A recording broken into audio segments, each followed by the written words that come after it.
Camry or whatever, and everyone has to look at it, and it creates a backup at 10:30 in the morning for no reason whatsoever. Rubbernecker, they're looking to the side. They can't mind their own business. It creates traffic, even though there's not a traffic accident that happens every day, right?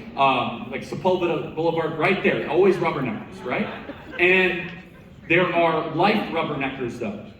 These are people that can't help but look at other people's business. They're like, oh, what's going on over there? What's going on over there? And I'm sure you have to deal with this all the time. They're like, what are you doing starting a business? Come on, why don't you just go get a normal job and work your way up through the corporate ladder? Well, all of you are here for a reason. It's because you believe you can fulfill and flourish at a much higher level than just going through the regular corporate hierarchy, right? You want something for your life that is bigger and bolder and more meaningful than just kind of pushing papers around and doing what you're told, but that comes with a risk. We'll talk about that in a second. But the second phase, and if there's one thing you remember with this, which is you have to know why you are doing what you are doing. Your why is the most important, not the what.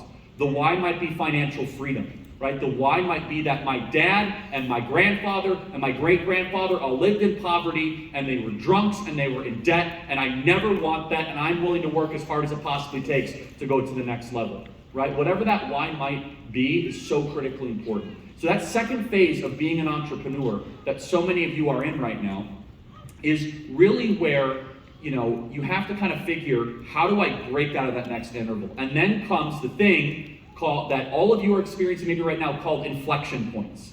Now, inflection points, you have to always be on the lookout for inflection points. For me, it was meeting a couple people that were willing to finance the organization and believe in what we were doing. For you guys, it might be an investor, it might be a customer, it might be a referral. Here's the thing, is that the things I wanted to go to the least were the most important in growing my business. I'm going to say that again. It were the events I didn't want to go to. It was the meetings I didn't want to have. It was the coffees I didn't want to, and by the way, what destroys more entrepreneurs than anything else? 2 words, self-pity. We could do that, we could have a parade. Let's just have everyone come up, tell me everything wrong with you. None of that will grow your business. There's a million reasons not to go take a red-eye flight to go see a potential client. The one reason that matters, though, is the reason that you're actually going to go do it. There's always, hey, Hulu just dropped another series, okay? I don't have to go to this client. I don't have to go to this business. I have to go to this meeting, whatever it might be, right? Instead, it is the why that will get you through it. But those inflection points are where you must be on your 100% game, right? That's all of a sudden where all of a sudden, your future as an entrepreneur will be decided there. So here's the cool thing. As an entrepreneur, learn to love pressure. If you don't love pressure, you're in the wrong business. Pressure makes the man. Now, I saw Kobe Bryant earlier. He loved pressure. God bless Kobe Bryant. What a great human being, truly, in more ways than one. He loved pressure. He thrived under it. I don't know about you, but I love it when the stakes are high. Now, some of you that might intimidate you. That's okay. I have a speech for that as well, as a entrepreneur that doesn't like pressure, because you got to learn to love it. Because guess what pressure is? Pressure is an opportunity to show who you really are. Right? Pressures, and you think about it, the great things in life come from pressure. They really do. I mean, we love the moments. I mean, look at Patrick Mahomes versus Josh Allen, right? Which, I can get rid of NFL overtime rules, got to fix. Okay, I'm going to start a whole political movement around this. I'm not kidding. Whoever thought it was a good idea, the first team that scores a touchdown, they shall be fired, including Roger Goodell. Separate speech for a different time. I know. Yeah, thank you. Right? Am I right? Roger Goodell, worst NFL commissioner ever. Didn't plan to talk about that at all, actually. We love the moments when the stakes are high. These Olympics haven't exactly been for me, but we love the Olympic moments. I mean, we start cheering for sports we never cheered for before because you know why? We know that for them it means a lot, therefore it means a lot to us, and we want to see human beings perform at the highest possible level of pressure. We love that. We want to see that, they're sliding rocks across ice.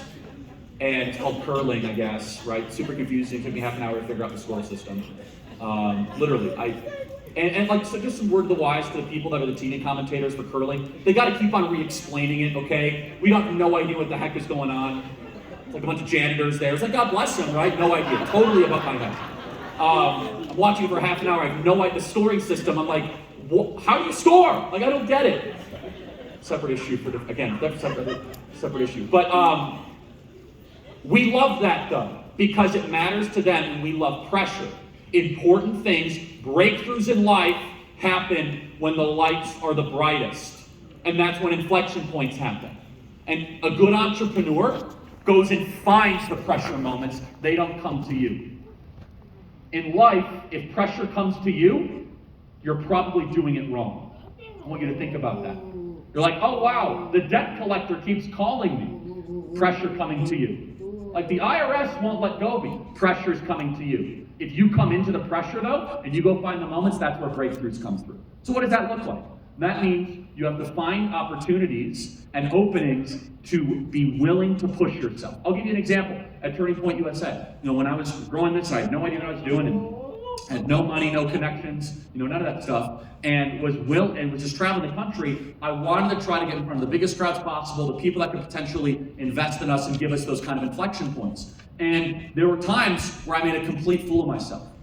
And there were times when it was just a complete and total abysmal failure. You guys all know this, right? But those moments were either teaching moments or the people that showed so much mercy on me because I was so terrible that actually still was a win. This is the amazing thing. You don't actually have to make the sale to make the sale. They might feel sorry for you and do it anyway. I'm not kidding. You're there. You showed up. Woody Allen, 90% of life is showing up. He's not wrong, by the way. And this is the other thing. If I were to, kind of other things to take away from this. I know it's tempting to want to be in the business of persuasion via tech all the time, Zoom and Skype. It's the person who shows up right now that is really going to be the difference maker. It's the person who's willing to go fight rush hour traffic, to drive from Thousand Oaks to Irvine, to actually look someone in the eye to make it happen, right? It's not like, oh yeah, I'm just going to do a phone call. Now, some people might be like, oh, I'm not comfortable. But it's that extra little bit of hustle that is going to be the difference maker. And so what I'm telling you is probably not what you want to hear, though. You wanted the get rich quick speech, didn't you? You wanted the, hey, go buy, the coin with the dog on it or whatever, and you're all going to be rich. Like, yeah, that's actually not why I'm here.